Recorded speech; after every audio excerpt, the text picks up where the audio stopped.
Welcome to Streamertopia. My name is Eric, aka PapaNorse, and with me today is Adam, aka Eater, and a bunch of numbers. Adam, how are you today?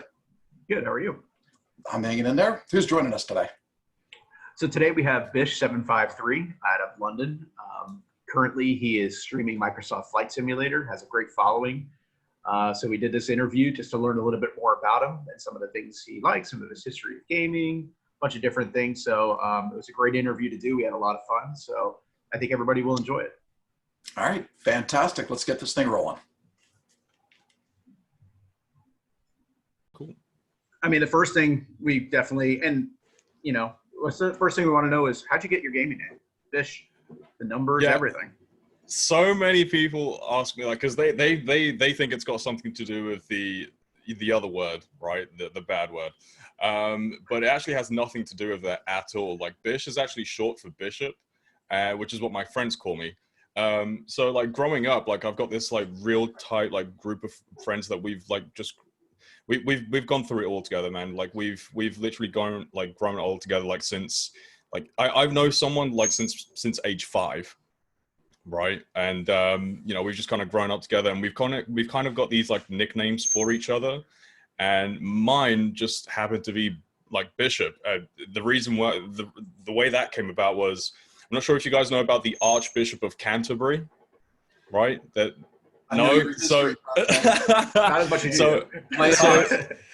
like archbishops and bishops and all that sort of stuff like everywhere, right? And there's obviously, we've got the Archbishop of Canterbury here. Canterbury is like an actual legit place.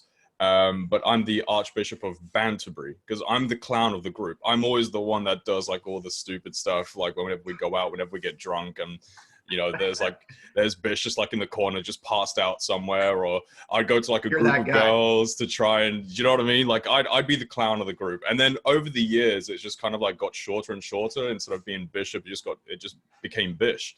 So like all my friends call me Bish. And the 753 is just like an area code from like where I'm from, like in Madeira, Portugal. So I just thought to just add that because someone already took Bish on Twitch, so I needed to add some numbers. Yeah. Not a tail number. I actually use that as my tail number actually in Flight Sim. I just go with 753. But that's actually got something to do with like an area code in Madeira where I'm from. But yeah, that's how Bish came about. And we've got nicknames for everybody else, all the other guys in the group as well. Like we hardly call each other by our first names, believe it or not. Well, if they're going to be watching, you want to call them out. Go right. Nah, they're a great group of guys, honestly.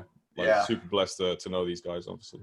And I would say to catch on Instagram, if you want to follow Bish753 on his journeys to some of the pubs, we saw some. So. Oh, I guess you guys saw the last Friday's antics. Yes. Yeah, that was fun. I regret nothing, by the way.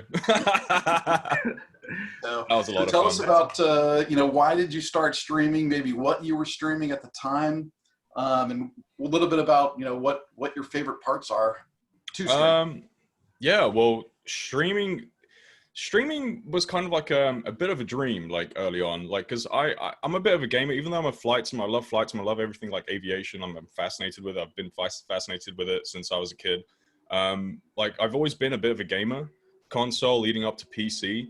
And, you know, me and my buddies would just be playing like games online on PC, like CSGO and, you know, those kind of games, right? And then, you know, we knew about Twitch. I used to spend a lot of time on Twitch just like watching other people. You know, I'd watch Soda Pop In, I'd watch other guys like play World of Warcraft and other games. And I thought to myself, you know what, I think I can do this. You know, and I remember telling my buddies, I was like, I think I can do this. Like, I think I've got the personality for it. I think, you know, like it it didn't really faze me. So I just thought, yeah, I thought I can do this. And I just saved a little bit of money and then finally built my PC and just gave it a go. And I started off with flight simming. It wasn't really like a tactical thought, like why flight simming, nothing. I don't know. I just wanted to play something chill, you know, and actually get to know some people. Like, you know, and the thing with flight sim is it's all kind of like, it's quite in depth in the beginning. Obviously when you're preparing the plane, etc. And of course for the landing phase, but like during the cruise, it literally just turns into a just chatting stream. Right, it really does, right? So everyone's just there. We're all just chilling. We're just having a good time, and we're just getting to know each other, network and stuff, and talk about add-ons, the approach, you know, the actual plane that we're flying, etc. And it just kind of like started building from there. And you know, dude, I remember, you know, the first month I started streaming, like nobody was watching me because I was completely new. You know, even to the, you know, the flight sim community, which is such a niche, small community. Everyone's got their favorite kind of like flight sim streamer, right? Chewy's up there, Matt Davis, of course. And I was just right down there with like 0 viewers for like a 4 months. And I was just talking to myself, you know, during the streams. But over time, people came over and they were obviously listening to like my thought process and stuff like that. And they kind of stuck around. They started asking me a few questions. And all of a sudden we went from 0 viewers to like 2 viewers, 2 and up to 5, 10, 20. And then 2 years on, here we are, like Twitch partner, 200 like average viewers, etc., and still growing. So yeah, it was just one of those things that I thought, you know what, I thought I could do. Let's just stick with it. I like playing a few other games as well, but obviously on Twitch, my main category is like flight sim. Yeah, so it's kind of a grind to get here. Yeah, no, Twitch in general is a grind. It really is. Depending on like what games as well you play and stream, it can be even like, it can be more difficult because obviously you've got those guys who have like thousands upon thousands of viewers. And if you go into like a smaller community, smaller category, of course, you can go up against guys who have like hundreds. And you can, you know, there's more of a chance that people will scroll down and go, you know, let's check out this Bish guy, rather than keep scrolling down for like 5 hours until like, they're not going to do that. So it is definitely a grind. One of my favorite things about Twitch is, and I didn't know this when I went into Twitch, but it's the fact that you guys can host somebody or rate somebody, I should say, and it's like, that's that awesome. Just brings me, it's like somebody's bigger, you know, Matt, or, you know, coming in and hosting you. And I can see it in your eyes and just the appreciation that it happens. It's just such a cool thing to do. I just think it's 100%. Rating, excuse me, rating, hosting, you know, it's just like one of the ways of like showing support to someone else's community as well. And that's the whole like networking vibe from it as well, man. That's something that I love about Twitch, just the networking, the possibilities and the people I've met so far over the last 2 years, the conventions, the flight sim conventions, etc. Yeah, it's been amazing so far. Yeah, it's been really good. It's awesome. Yeah. So I know that, this is your full-time job. Yes. Right? Yeah. And then, so Eric and I, we were talking about it. What is it? So you put a lot into it. What does a typical day of planning look like for you before you start going, you know, maybe, is it hours? Is it like, what do you have to do to get ready for that flight the next day? It's, or your stream, I should say. Yeah. I mean, it's a couple of hours, I'd say. It's a few hours. It kind of depends like what your plan is. Like, cause obviously even for flight sim, it's not just, you know, let's just start the stream and just go. I mean, you can do that, but you can't do it all the time because then you just kind of like run out of ideas and all of a sudden you're just winging it all the time. I see what you did there. But no, honestly, like when I wake up, you know, I try and wake up at like, you know, 8, 9 a.m., you know, get some breakfast, of course, grab a cup of coffee. Once I've had my food, sit down, open up Flight Radar 24. Because basically how I like to do my streams is I like to go on Flight Radar where I can see the real world flights in and out of the airports that I want to fly into on stream. So say, for example, I want to fly into Portland, right? You know, Flight Aware, KPDX, have a look at who's coming in, what plane, and then think to myself, you know what, have I got scenery for that place? Let's go for it. So, you know, I try and get like 2 to 3 flights, like per stream, like 1 hour and a half, 2 hours each.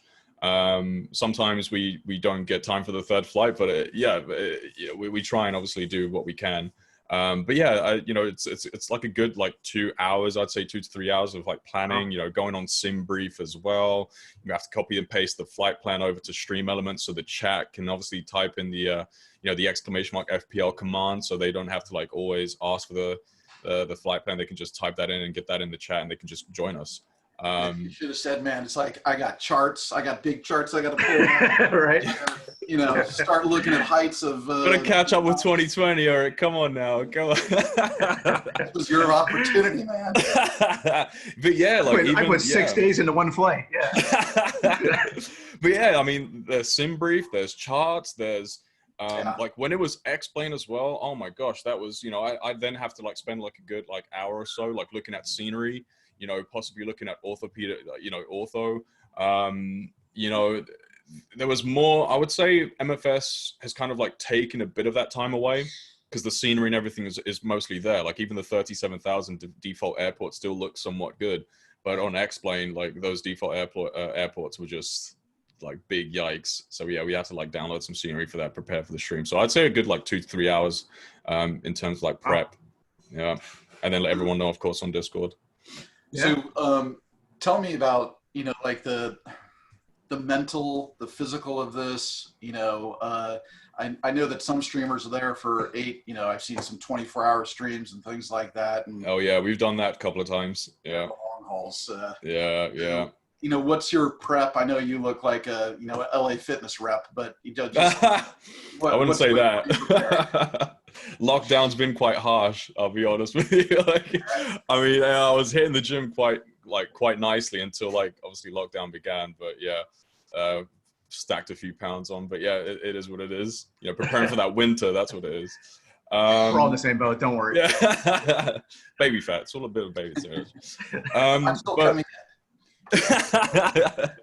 But I mean, it can be quite stressful at times. Like you know, it's obviously like you're doing this.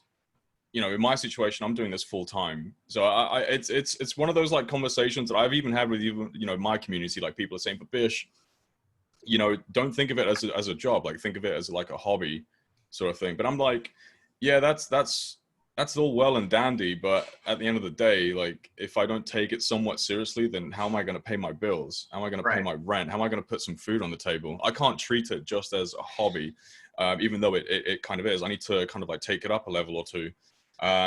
But yeah, it's definitely quite stressful at times. Obviously, it's the internet as well. You have the trolls, you have the, you know, the people who literally just come in and all they want to do is just, you know, kind of like bring you down, bring the community down, etc. I mean, we deal with those guys like very, very swiftly. Like if you bring, basically my rule is if you bring nothing to the community at all, yeah, I just ask like, what are you doing here? And if people obviously are just like repeat offenders, we just get rid of them and just crack on, because we're all about like the good vibes, positive vibes, just having a good time, networking. And if people come in and they're not really about that, then what are you doing? So obviously we move them on. But yeah, I try and stream like 5 days a week, you know, get like a good couple of days off so we can, you know, recover and keep going. The burnout effect is definitely quite real. I'll tell you that. So there's people out there who stream 8 hours, 10 hours, and some people like stream 24/7, like nonstop. Like, I don't know how they do it. Like early on for me, like streaming was a bit of a rush, right? So I just want to stream like every day. But it would get to the point where certain things just aren't getting done, like at home, or, you know, like friends are going out and you just kind of like, you have to make time for so many like different sectors of life, obviously. Do you know what I mean? Like you just have to, and you have to take a bit of a, you know, a step back as well to just recover and just make sure that you're going in like, you know, nicely and refreshed and, you know, 100% all the time. You know, no, in my opinion, you don't want to stream like miserable or whatever, or tired, or because then the community will see that, your viewers will see that, and then if you're not really feeling it, then the people who's watching you won't also feel it, and then they'll just kind of like move away. So that's a very, very big thing for me. Like, I was kind of wondering. Yeah, I was kind of wondering that. I mean, do you ever get up, you're planning on streaming that day, and like go, man, I'm just not feeling it. You just like, what do? Do you press on, or do you? No, I've had those days. For me, like personally, like it's happened a couple of times as well. Obviously, whether, you know, some IRL or stuff have happened to my family, like illnesses and stuff like that. And if I'm not really feeling it, if there's something has happened, or in my personal life, or just anything really, if I'm not feeling the stream, even if I do it full time, I'm super transparent with my viewers, and I'll tell everyone, you know, this has happened. I'm not really feeling it. I don't really want to get in front of a webcam because, you know, if I'm not having a good time, then I don't understand how like you guys can like watch me and try and have a good time. It's just not possible. Like, so we try and maintain like the best possible vibes, like always. But if I'm not feeling it, I will just be super transparent and tell everyone, I'll be back like tomorrow. Cool. Maybe need a day or two to just kind of like, just for me, and then we'll come back like stronger for sure. So I think everybody can relate to that. So yeah, 100%. So you asked where we're at, and we said in Florida, yet I'm hearing tropical birds at your house. Yeah. So, you have a macaw, or I've got an African gray. Yeah, African gray parrot. Her name's Lily. She's about like 6 years old now, and we've also got a Indian ringneck, George. He's like much smaller, but he's the one that you probably can hear like in the background. He's the one that keeps just screaming. Where Lily's slightly more intelligent and she can actually repeat like some of the words and phrases that you say. Very, very intelligent animals. And, I'm a huge animal lover. You guys could probably tell by watching my streams. Like there's always like the dog like barking in the background, and then you can hear the parrots. It's like freaking Tarzan over here for sure. It's just like you're doing a stream from a zoo. Yeah, I'm the flight sim Tarzan, dude. I love animals. Yeah, I used to live next to a macaw, like in my previous house, and it was like 6:30 in the morning. It was like that, and I'm like, oh yeah, yeah. I was initially gonna get a macaw, but I decided not to because of that. Oh. They scream a lot more and stuff, whereas the African greys can be a little bit more chill. They will actually just repeat the words. Like mine can speak English, Portuguese, like Polish as well, because my ex, she was Polish. She lived here for like 7 years, and yeah, she could say it all, man. Like all you have to do is just say something a few times, walk away, and all of a sudden you can hear from the sitting room like, wait a minute, what? Like she's starting to say it. Like it's nuts, man. That's awesome. It's nuts. No, they're cool. That's a long commitment. They long time too. Yeah, unfortunately, my auntie, like she's had one for 36 years now. Unfortunately, passed away due to an illness. And when I first moved over to the UK, like with my family, I was age 5, and we moved in with my auntie. And I remember like Nipper is her name. You can probably guess. I don't know if that's a good name for a bird. Yeah, it is, right? Especially an African grey. Yeah, well, it's not killer. Yeah, yeah. It's like calling. I don't know. Yeah, it's just a super cool name. But I remember like obviously when we first moved here, like she had the parrot, and obviously hearing that the parrot unfortunately passed away recently was kind of like sad. But those things can live up to like 30, 40, 50 years old, man. It's crazy. Huge commitment for sure. Yeah, no doubt. Love them. What about you guys? You guys got any pets or anything like that? Or? Dog. Nice. Puppy. Nice. Puppy. Oh yeah? Yeah. What breed? It's a mix lab. It's a lot of work. But no, he's learning. It's definitely had some accidents, and but comes with the territory. That's okay. Yeah. Even though it's a mix, like that little bit of lab will definitely show, like, because they're crazy, man, like Labradors. So that's what I'm finding around like nutters, just like smashing into things and just taking everything with them. And yeah. Yeah, and I heard I bought a puppy for 12 years. So so we'll see. And then PapaNorse here has a biting dog, so it's great. Ooh. Yeah, we picked up a from a no-kill shelter, and it was the sweetest dog for about 4 days, and we had a party at our house, and she hits one of our guests right in the butt, and that was it. So we still have the dog because we weren't gonna take it back to shelter.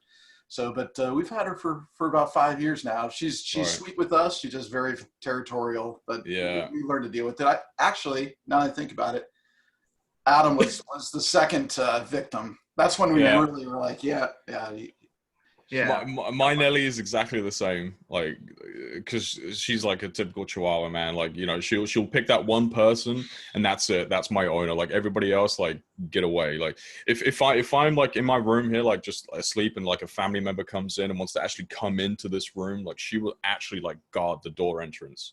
Yeah. Like, and if someone like steps in, she would like legit like start barking and jump on them. And she's like this big, but she thinks like she's a pit bull. But that's like that's the cool thing about her. She's got like a lot of character, and you know, I wasn't really into like small dogs, but since I live in like in an apartment, you know, I just thought, why not? And no, she's great, man. I wouldn't change it for the world. You know, we know when your Amazon deliveries are. So yeah, yeah, yeah. She loves those guys for sure, and pizza delivery guys, 100%. Yeah. They don't like coming over here for sure. So what'd you do before streaming? What did you do for a job, I should say? Did you did you do something else, or is this? Yeah. Like before streaming itself, I used to work in insurance.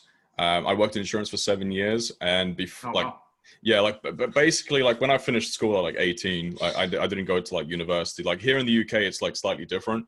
I think in the US, like people, like I think college in the US is basically what university is here. Like in college US, like students, like they move away from home and they stay away, don't they, and stuff like that. Yeah, like typically.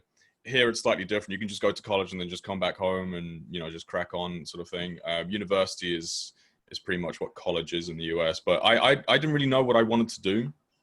So I just kind of, you know, I didn't go to university. I just didn't think it was a good idea to get in like thousands of pounds in debt and not really know what I wanted to do. Whereas, you know, I know some people, friends even, who just went to university just for the sake of going to university, you know, the parties and stuff like that, right? But, you know, after that, I just kind of like, you know, I was flipping burgers, man. You know, pretty much. Yeah, I was flipping burgers. Like, you know, it was kind of embarrassing for like, I found it quite embarrassing at like 17, 18, you know, and your friends are in university and some of your other friends are also getting like office jobs and stuff.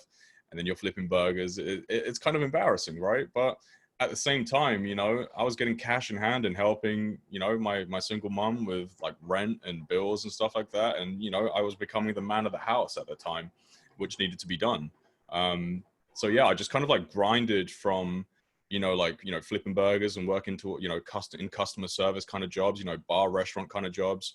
And I kind of like then took a role or got accepted into a role at Allianz Insurance. I'm not sure if you guys have heard of Allianz. It's like a German insurance company. It's quite big. Okay. Mostly in Europe, I guess. But, you know, I was just on the phones, like, you know, working customer service on the phones and a little PC and just checking out like, you know, clients, you know, like insurance details and all that sort of stuff. Like loads of people used to complain like all the time, like, why are you not paying my claim? This and that. And just, you know, that first thing in the morning, like 8 o'clock in the morning was like, oh, like, there's no amount of coffee that'll help. No, I was just like, oh my gosh.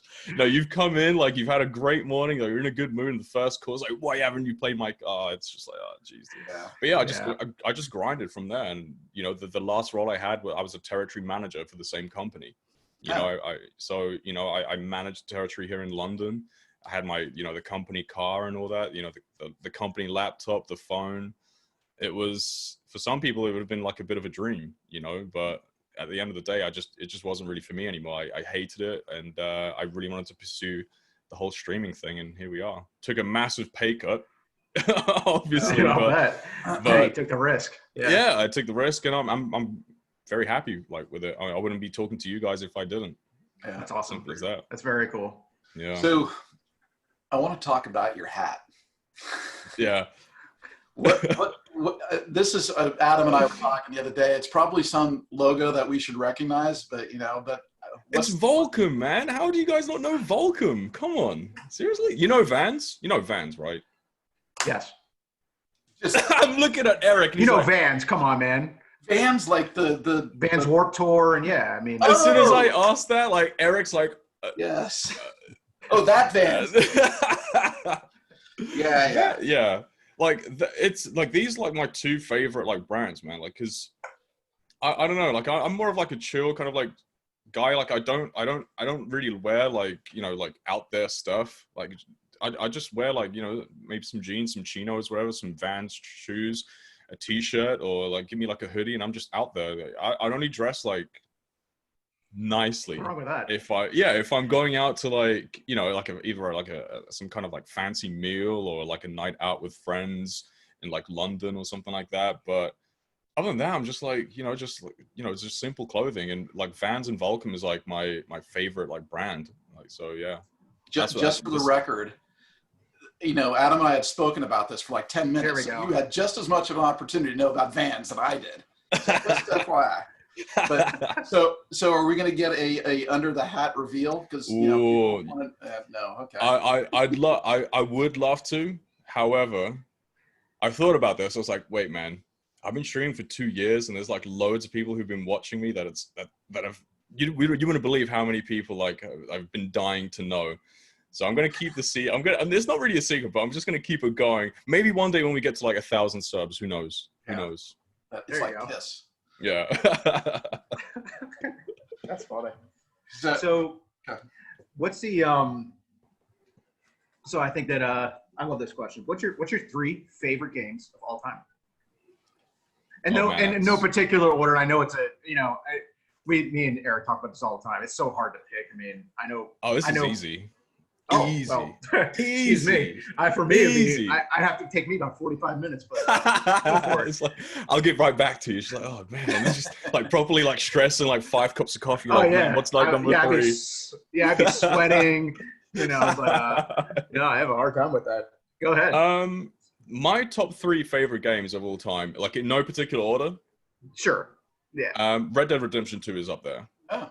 Red Dead 2 is one of the sickest games I've ever played, man. Like the stuff that you can do in that game, like including like punching horses. Coming from the animal lover. I mean, if you guys watch the VODs back, I actually did it on like, it wasn't even on purpose, it was by accident, but then it just became a thing. I'd be like, how do I click? Like, how do I take my gun out? And then I'd like punch the horse, and then the whole chat would be freaking out. I'm like, no, I don't want to do that. Oh man. And then the horse would be kicking me. It's such a great game. Like the story mode as well, fantastic. Yeah, I like it too. Rockstar did an amazing thing. I mean, all their Grand Theft Auto and all those. Yeah, but like just that that kind of like old school feel. Becoming a cowboy, like an outlaw, and you can just do whatever you want, like roam the open world, and then there's the hunting and all that sort of stuff. Great game, man. Like I loved every minute of that game. I even thought about maybe doing some RP on Red Dead, but maybe in the future I'll think about it. Yeah. There was an opening scene in there. I've never felt so immersed in a game where you were going through the snow, and it was just like, man, you just felt like you were there. The music, everything, just like, oh man, like you were like into it, like I like love that immediately. Game. Yeah, that game's definitely like top 3 in my opinion all time that I've played. Another game I would say GoldenEye. I'm not sure if you guys remember GoldenEye. Oh yeah. Yeah, GoldenEye for N64. I put it up there because it wasn't just like multiplayer, or it was everything about that game, man. Like the story mode, the multiplayer, and just everything. I loved it. The feel and just the old school vibes, man. It was great. I agree. We had some countless hours. Yeah. We used to host it was Xbox parties at that time, or LAN parties, and we used to bring our consoles there. Nice. And I can't, the amount of time that we spent playing that game in big head mode and just going around it was like whoever got the golden gun, it was GG. Just rip. Yes. Like you just know they're gonna rip it up. It's so funny though. I always have a mental vision of these old games. Like if I haven't played them in a while, I'll get on them, and I have this mental vision that they always look better than they actually do. I get on there, and I'm like, did this really look that bad? But it's still so much fun, I mean, I always had this thing. I was like, no, it's gonna look good, and I look, I'm like, oh god, it's. I checked out Pitfall the other day, and it still looked like crap. I actually did this the other night. I went on YouTube and I YouTubed like an old game, like an old PS1 game that I used to play, and I couldn't honestly. I watched it for like a minute, and my eyes hurt. Like I was like, whoa, like what is this? And just going back to that time, and those graphics then were like, whoa, like moving over from like N64 or something to PS1 back in those days. Crazy. Was like, holy crap! Like it was great. But like even now, like it's like whoa, like it's just I can't do it, man. It's too much. Yeah, N64 definitely. I spent loads of hours in that game. That was actually quite close. I was gonna say Super Mario 64, but because I loved Mario games when I was young, man. I had all the Mario games. I still love Mario games too. Yeah, I still do. Too. Yeah. But N64 was just different kind of vibe, man. I think it was because of that, like playing it with your buddies and stuff like that, LAN parties and stuff. That was were you the Nintendo kid growing up or the Sega kid? I was Nintendo. My cousin had a Sega, and I used to go over to her place sometimes, and we just play Sonic. And I was like, man, that's all this game has. It's just Sonic. That's it. You know, let me go back to my N64. I've got Doom 64. I've got GoldenEye. I've got Super Mario. I've got Banjo and Kazooie. I've got like Donkey Kong's, Yoshi. Oh man, oh, the endless list. I was the same way. I was always a Nintendo kid, and I think I've owned it. Oh, Turok was awesome. Yeah, the dinosaurs. Oh man, yes. I would go back and buy an N64, which I think Adam still has in his garage, but I would go back and go look at that. Hold on a minute. Give me a minute here. You bet. You're good. No way! Oh, there it is. Yeah. Still got it. Still got it. Look how dusty this thing is. Nice. 98. Still got it.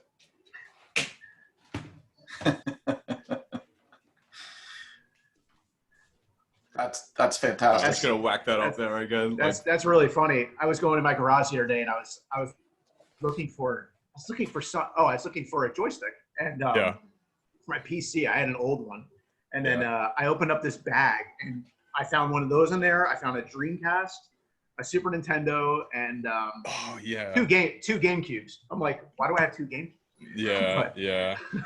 Yeah, like Nintendo was definitely like, that was my first ever console, like growing up in a Super Nintendo. I remember playing that like all the time. And then the third game I would say maybe like FIFA 98. Because I love football. Like obviously football over there is different for you guys. Football you throw over there. Like over here we actually kick it with our feet. Makes sense. Yes. But like we're a little confused over here. Huge football lover, and FIFA 98 was like the first FIFA I ever got, like on PlayStation 1. And the reason I put that in my all-time is because like the indoor football, like you just kick the ball, man, and the ball would just literally just go everywhere like a ping pong, like you know, like a pinball like machine, and then eventually you would score. It would just go in, and I used to play that all the time with like my nephews and stuff, like growing up, and I loved it. So I think when you think about like best games of all time, it's not even just the game, man. It's just that vibe, you know, the people you played it with and stuff like that. So I agree. It was like that for me with Halo. Yeah. I remember the first Halo, like just doing LAN parties. I mean, it's not that it was my favorite game, but those LAN parties with Halo were just awesome. I mean, it was some of the best times I've had. Yeah. Oh yeah. Just awesome. Like you said, it's the experience. Yeah. Just the whole vibe, like everything. Yeah. So Bish, I'm gonna share my screen here, and I want you to kind of bring us back to what was going on, what was going through your head. I'm sure you recognize this video, but you can see my screen, I take it. I think I know this clip. Yeah, you think you know that clip? Yeah, I think I know this clip. Where were you in virtual? Land here. I was in no man's land. Look at my face. I did not know what was going on right now. I think. Oh, this clip. Okay. Because this was actually the same day where we had like people flying upside down. Oh yes, yes, right. So I was expecting to see like a 747 just pop out of nowhere upside down. Like I was like, oh man. Yeah, this. I'll be very honest with you boys. This moment right here, like, was probably like in my whole 2 years of like streaming, this was the best moment. The best moment. Like that reaction doesn't. Well, it kind of does, but what I felt and I still feel right now, after getting that tick next to my name, it's just such an awesome feeling, man. It really is, because you know, coming from. You know, literally like starting, it's that feeling when you start something from nothing and just watch it grow and just like, you know, like just reaching your goals, just remembering the sacrifices, remembering the people who kind of like put you down, and remembering, you know, like you trying to like, just staying true to yourself.